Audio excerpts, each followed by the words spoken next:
Selanjutnya materi just in time. Yang pertama ada konsep dasar just in time, strategi manajemen yang menyelaraskan pesanan bahan mentah dari pemasok secara langsung dengan jadwal produksi. Perusahaan menerapkan strategi inventaris ini untuk meningkatkan efisiensi dan mengurangi pemborosan dengan menerima barang hanya ketika mereka membutuhkannya untuk proses produksi, sehingga mengurangi biaya inventaris. Metode ini mengharuskan produsen memperkirakan permintaan secara akurat konsep dasar dan melaksanakan just in time. Di sini yang pertama ada produksi just in time, yaitu adalah memproduksi apa yang dibutuhkan hanya pada saat dibutuhkan dan dalam jumlah yang diperlukan.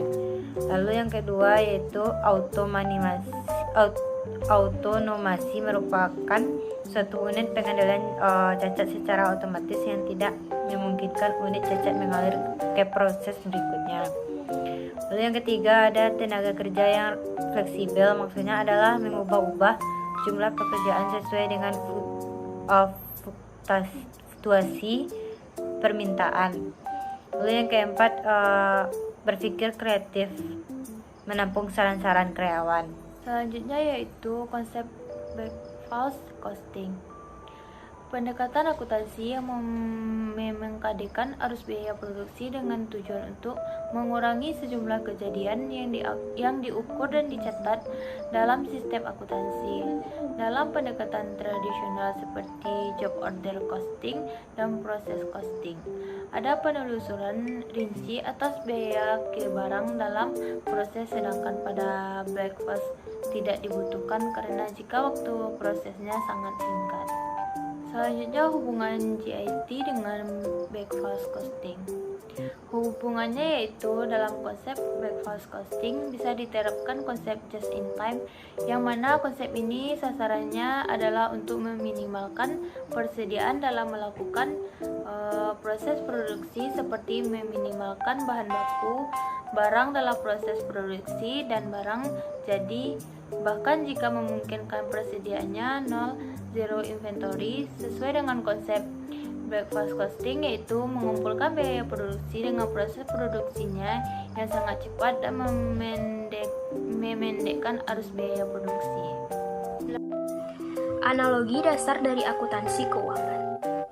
Dua metode persediaan yang berbeda digunakan oleh perusahaan non-manufaktur, yaitu metode perpetual dan metode periodik. Dalam metode perpetual, akun persediaan barang dagang didebit atau setiap pembelian barang dan dikredit atas biaya dari setiap penjualan barang. Tujuannya adalah untuk mencatat setiap peningkatan atau penurunan dalam biaya barang dagang yang ada dalam persediaan.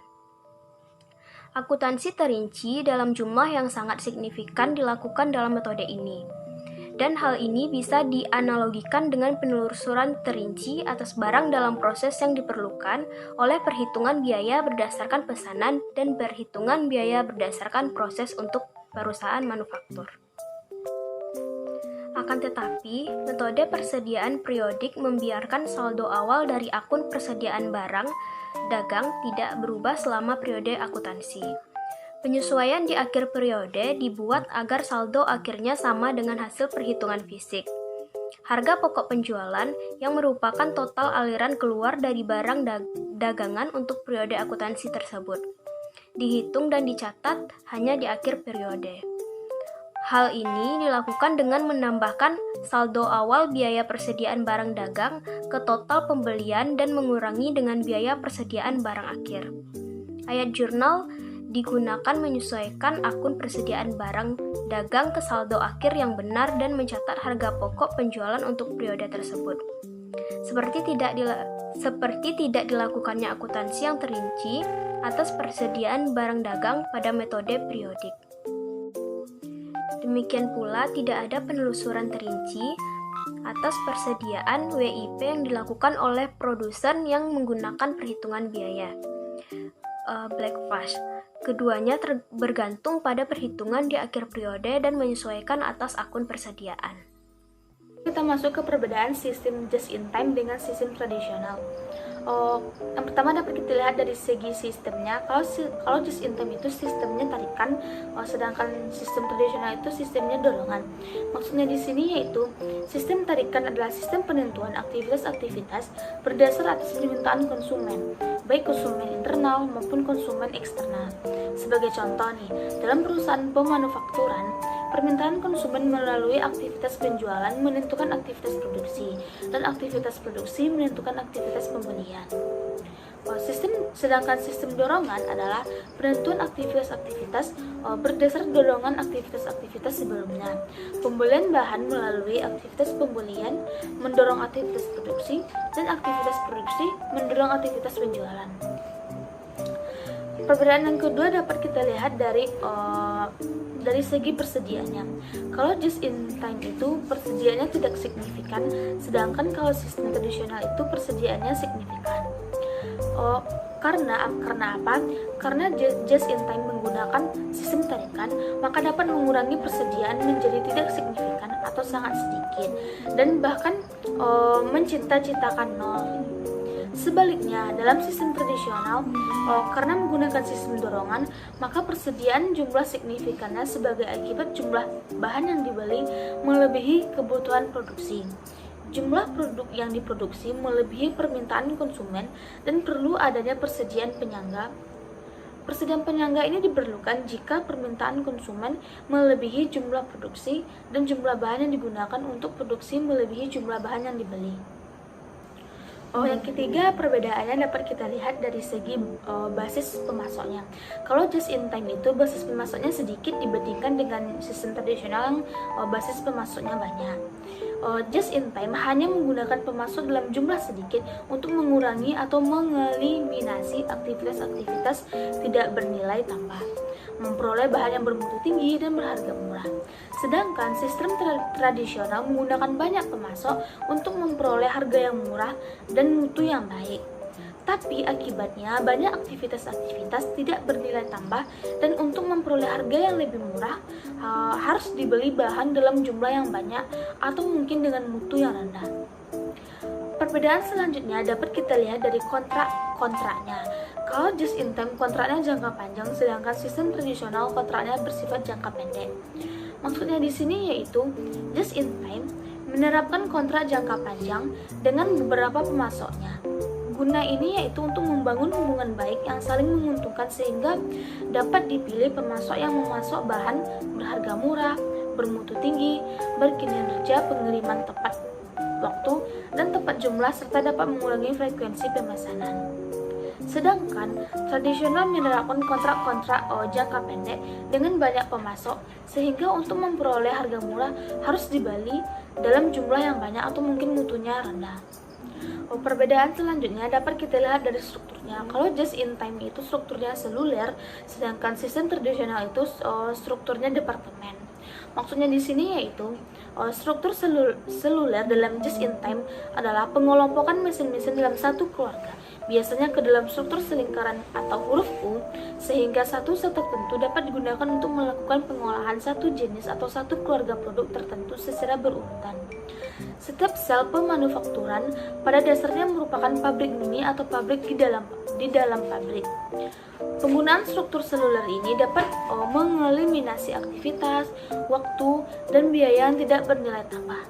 Sedangkan struktur departemen dalam sistem departemen adalah struktur pengolahan produk melalui beberapa departemen produksi sesuai dengan tahapan-tahapannya dan memerlukan beberapa departemen jasa yang memasok jasa bagi departemen produksi. Akibatnya, struktur departemen menimbulkan aktivitas-aktivitas serta waktu dan biaya-biaya tidak bernilai tambah dalam jumlah besar. Lalu perbedaan selanjutnya dapat kita lihat dari segi karyawannya. Just in time ini karyawannya berkeahlian, sedangkan sistem tradisional itu karyawannya terspesialisasi. Sistem just in time menggunakan sistem tarikan waktu bebas. Harus digunakan oleh karyawan struktur seluler untuk berlatih agar berkeahlian ganda sehingga ahli dalam berproduksi dan dalam bidang-bidang jasa tertentu. Misalnya nih, pemeliharaan pencegahan, reparasi, stop, inspeksi mutu. Sedangkan pada sistem tradisional, sistem karyawannya itu bersifat terspesialisasi berdasarkan departemen tempat kerjanya, misalnya departemen produksi atau departemen jasa. Karyawan pada departemen jasa terspesialisasi pada aktivitas penanganan bahan, listrik, reparasi, dan pemeliharaan. Kalau karyawan pada departemen produksi terspesialisasi pada aktivitas pencampuran, peleburan, pencetakan, perakitan, dan penyempurnaan. Perbedaan selanjutnya dapat kita lihat dari segi jasa. Kalau just in time itu jasanya itu terdesentralisasi, sedangkan kalau sistem tradisional itu jasanya tersentralisasi. Sistem tradisional mendasarkan pada sistem spesialisasi sehingga jasa tersentralisasi pada masing-masing departemen jasa. Sedangkan pada sistem just in time, jasanya itu terdesentralisasi pada masing-masing struktur seluler. Para karyawan selain ditugaskan untuk berproduksi, tapi juga harus ditugaskan pada pekerjaan jasa yang secara langsung mendukung produksi di struktur selulernya. Perbedaan selanjutnya dapat kita lihat dari segi keterlibatannya. Kalau just in time itu keterlibatannya tinggi dibandingkan dengan sistem tradisional yang keterlibatannya itu rendah. Dalam sistem tradisional, keterlibatan dan pemberdayaan karyawan relatif rendah. Karena apa? Karena karyawan fungsinya melaksanakan perintah aturan. Sedangkan dalam sistem just in time, manajemen harus dapat memberdayakan para karyawannya dengan cara melibatkan mereka atau memberi peluang pada mereka untuk berpartisipasi dalam manajemen organisasi. Menurut pandangan just in time, peningkatan keberdayaan dan keterlibatan karyawan dapat meningkatkan produktivitas dan efisiensi biaya secara menyeluruh. Para karyawan dimungkinkan untuk membuat keputusan mengenai bagaimana pabrik beroperasi. Perbedaan selanjutnya yaitu sistem tradisional umumnya menggunakan gaya manajemen sebagai atasan karena fungsi utamanya adalah memerintah para karyawannya untuk melaksanakan kegiatan. Sedangkan pada sistem just in time memerlukan keterlibatan karyawan sehingga mereka dapat diberdayakan. Maka gaya manajemen yang cocok adalah sebagai fasilitator dan bukanlah sebagai pemberi perintah. Lalu perbedaan selanjutnya dapat kita lihat dari segi berikut. Total quality control dalam just in time adalah pendekatan pengendalian mutu yang mencakup seluruh usaha secara berkesinambungan dan tiada akhir untuk menyempurnakan mutu agar tercapai kerusakan nol atau bebas dari kerusakan. Produk rusak haruslah dihindari karena dapat mengakibatkan penghentian produksi dan ketidakpuasan konsumen.